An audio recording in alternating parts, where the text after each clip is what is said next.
Mbaula village outside Giyani, over 40 houses were flattened by flood waters.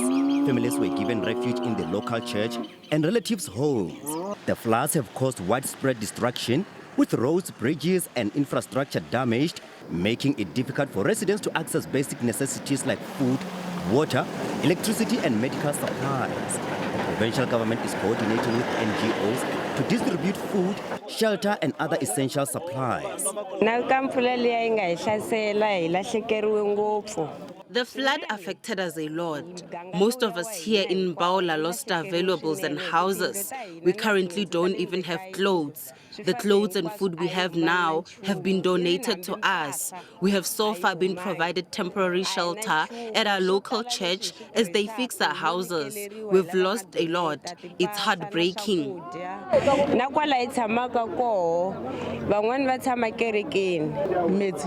The floods swept everything from me.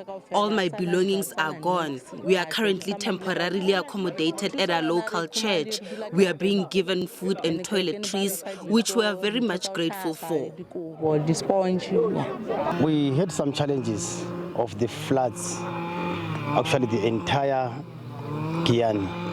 So that's why we are on the ground doing that. But either way, the project started last year before the floods. But out of the work that we did, it was flushed away by water. It was flushed away by water. So that's why we are rebuilding it again. In Njerere, outside Luitriga, the floods have caused significant disruption, with some residents cut off from the rest of the village. They are fixing the road and also building a makeshift bridge so that children can also access the schools. The rivers are severely full, with one of the old abandoned boreholes now producing hot water from the ground. We have been severely affected by the floods. The roads are filled with water. We are unable to walk through. Children have not been going to school all week. They are left behind. Streams are flowing into our backyards. We are asking the government to assist us with a bridge and food. The extent of the damage is very severe, to the extent whereby our community really suffer to access services, a lot of services I can say, because service delivery, when you need to go to hospital, when you need to go to buy something, grocery for your houses, because some of our houses have got cracks. When you go to the hardwares, you don't have access. The car cannot, come to your house because the roads are not accessible. So that's where we feel that the government has to do something, and that is why here today we are at the Penny community. They erected their own path to go for the children to go to school, as you can see behind me, to show how the flood have affected the community.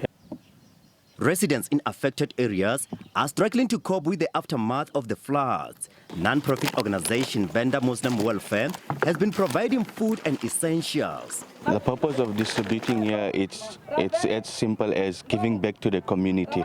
So as we cannot be sleeping in the comfort of our beds when we know that our community, it's in grief because of the floods, the recent floods. They couldn't go to work, and then there is no breadwinner from a household who can go out and work for the family. As we all know that the floods has caused a lot of damage in the villages. So as we, Vhembe Muslim Welfare, we talked to a few businessmen, and we are grateful for their support, and we like them to keep on supporting us. As you can see here, this is all because of our sponsors and Vhembe Muslim Welfare, that we are being able to give back to our people. President Cyril Ramaphosa has visited the flood-stricken areas, which are classified as a national disaster. The Limpopo government estimates that 7 billion rand is needed to repair public infrastructure, including roads, bridges and power lines. We have been badly affected. The roads, unfortunately, which have got control on everything, on our economic activities, our roads and bridges. Schools are affected not only because the school infrastructure has been damaged. In other areas where we have just built new state-of-the-art schools, unfortunately, the issue is the access to that school because the roads and the bridge has been damaged. Tourism, our lodges, you go to Palabora, our B&Bs have been completely damaged. Our Hoedspruit, which is our center of excellence, town that in terms of its tourism sector, it continues to shine and outshining many cities in the country. Unfortunately, everything has come to a halt because the airport itself has been badly damaged, such that even the airline to Cape Town cannot go because the runaways have been damaged. Residents are calling for permanent housing solutions, as many are currently living in temporary shelters with inadequate facilities. The government also warned residents not to rebuild near rivers and that it is working to identify safer land for relocation. I'm Koketšo, Motau. SABC News, Mbaula.